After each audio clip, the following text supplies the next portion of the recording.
Assalomu alaykum aziz o'quvchilar. Bugun sizlar bilan HTML darsining 5-darsini ko'rib chiqamiz. 5-darsda reja bo'yicha bizga ya'ni mini loyiha yaratishimiz kerak ekan.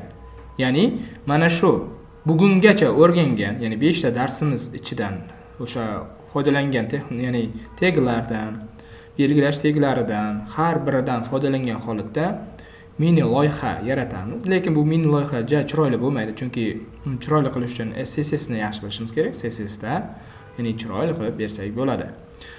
Xo'p, uning uchun dars uchun demak bitta fayl yarata olamiz. Dars 5 deb olamiz va nuqta qo'yamiz. HTML deb yozamiz va enter deb bosamiz. Va boshlang'ich kodlarni kiritish uchun figurali, ya'ni undov va tab. Xo'p, buni yopib qo'yamiz va mini loyiha rejani ochamiz. Reja bo'yicha nimalar ekan?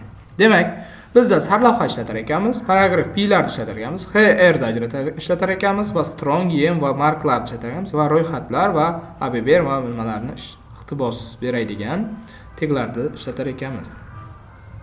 Xo'p, mana bu yerda kodlar berilgan. Mana shu kodlarni demak birma-bir yozib o'tirsak ham bo'ladi.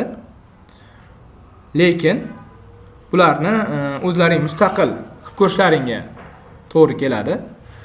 Xo'p, bularni yozib o'tirishga hojat yo'q. Men to'g'ridan-to'g'ri ko'chirib tashlayman. Sababi sizlar o'zlaring buni bajarishlaring kerak bo'ladi. O'zlaring haqlaringda xuddi shunday qilib yozishlaring kerak bo'ladi.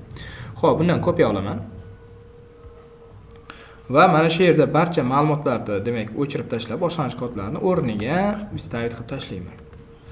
Xo'p, buni ishga tushiramiz va sizlarga birma-bir tushuntirib beraman. Xo'p, mana ko'rib turishimiz mumkin. Mana bu tegimiz, ya'ni mana sahifamiz уже tayyor. Bizda bu demak ma'lumotimiz demak H1 ichida yozilgan va pastga tushib, demak mana bu bizda mana hozir kodlarni bunda yonma-yon qilib sizlarga ko'rsataman mana. Ko'rishimiz mumkin. Boshlang'ich kodlarni ko'rib tursizlar, mana H1 ichida mana bu tegimiz yozilgan. P ni ichida, ya'ni alohida qator bo'lib yozuv bo'lish uchun demak P ni ichida yozgan va mazil so'zi qalin bo'lish uchun strong ichiga olib yozilgan va strongdan tashqarida denov masalan Surxondaryo yozilgan. Va em ya'ni kursiv holatda qo'yapti. Yana alohida P ni ichidan ketyapti yangi qatordan bo'lish uchun. Xo'p, em qilganda mana kursiv bo'lyapti va emdan keyin yozganda dasturlash va dizayn va o'qish degan ma'lumot bo'lyapti. Mana bu yerda ajratilgan belgi, ya'ni chiziqni biz HR orqali tashkil qilyapmiz. Va undan keyin H2 tagining ichida yozyapmiz. Demak, H2 tagida sevimli mashg'ulotlar deyapti. Demak, mashg'ulotlardan keyin pastda mana ro'yxatlar ketyapti. Boya tartibli va tartibsiz ro'yxat mana. Misol uchun. Xo'sh, sevimli mashg'ulotlar, dasturlash mana. Dasturlash, kitob o'qish va web sahifa yasash mana ro'yxat turibdi. Boya foydalangan, ya'ni 4-darsda ko'rib chiqqan, oxirgi darsda, undan oldingi darsda ko'rganimiz ro'yxat shaklda qilingan. Va undan keyin kundalik tartibim, ya'ni kunlik tartibim, ya'ni kunda bo'ladigan ishlarim, demak, erta turish, dars qilish va sport bilan shug'ullanish. Masalan, bu tartib bilan bo'lganligi uchun mana birinchi erta turiladi, keyin dars qilinadi, keyin sport bilan shug'ullanadi. Bu ham mana tartibli bo'lgani uchun OL tagidan foydalangan. Va undan keyin ham mana bu chiziqni hosil qilish uchun xo'p, mana ko'rib turibmiz. Endi ro'yxatlar tugadi va HR bilan yana chiziqcha bilan ajratyapmiz va mana bu yerda HTML so'zi yozilib P ni ichida va ABBR tagining ichida olingan yozuv mana HTML bo'lyapti. Tagiga chiziqcha berilgan. Va ustiga olib borganimizda mana yozuv chiqyapti.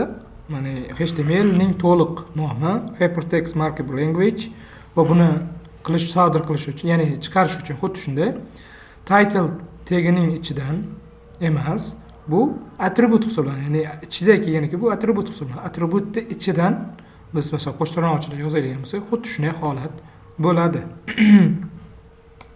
Va xo'p, mana undan keyingi qo'shtirnoq ichiga olib yozilgan, mana e'tibor beringlar. Va bitta xuddiki tab bilan surilgandek ma'lum bir masofa tashlangan. Buni hosil qilish uchun bizda mana block quit dan foydalaniladi. Va mana bu yerda xo'p, bu mening shaxsiy sahifam degan narsa ajralib turishi kerak va uning orqasida sariq fonni berish uchun bizda P tagining ichida mark ishlatilyapti va markning ichida yozuv yozilyapti va bu narsa bizga sariq fonni beryapti. Sizlar ham o'zlaringiz shaxsiy shunday sahifa tayyorlab ko'ringlar. Bugungi darsimiz shulardan iborat edi. Sizlarga kodlarni tanishtirib o'tdim. O'zlaring yana ham bo'ytishlaring mumkin. O'zlaring haqlaringda ko'proq yozishlaring mumkin. E'tiborlaring uchun rahmat. Xayr.